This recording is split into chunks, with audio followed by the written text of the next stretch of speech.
All'ospedale San Francesco di Nuoro arriverà un nuovo robot chirurgico grazie a uno stanziamento di 1.800.000 euro approvato ieri dal Consiglio regionale e quanto sottolinea in una nota Pierluigi Saiu, consigliere regionale della Lega e presidente della Commissione consigliare Autonomia e Riforme, nel commentare l'approvazione della quarta variazione di bilancio. Con la rottamazione del vecchio robot sarà possibile inoltre acquistare una doppia console e far partire finalmente la scuola di chirurgia robotica proprio nel nostro ospedale. Si tratta di un risultato straordinario, ha proseguito Saiu, che consentirà alla sanità nuorese di fare un grande passo avanti grazie a un investimento tecnologico importante.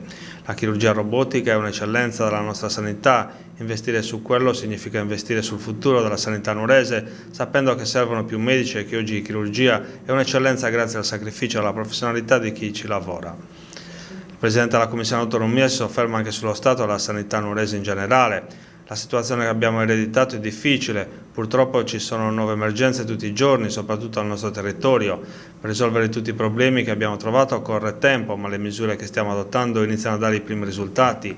Alle risorse sulla chirurgia robotica, ha proseguito il consigliere della Lega, bisogna inoltre aggiungere quelle per il taglio delle liste d'attesa, complessivamente 3,5 milioni di euro, e lo sblocco dei concorsi che porterà all'assunzione di 1.200 persone nel sistema sanitario regionale.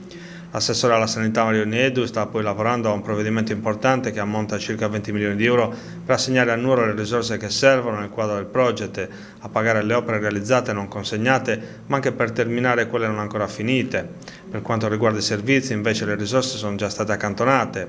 Abbiamo le idee chiare, servono investimenti soprattutto qui a Nuoro, conclude Saiu, e il governo regionale si sta muovendo in questa direzione. Gli investimenti sulla chirurgia robotica sono il riflesso di questa scelta politica.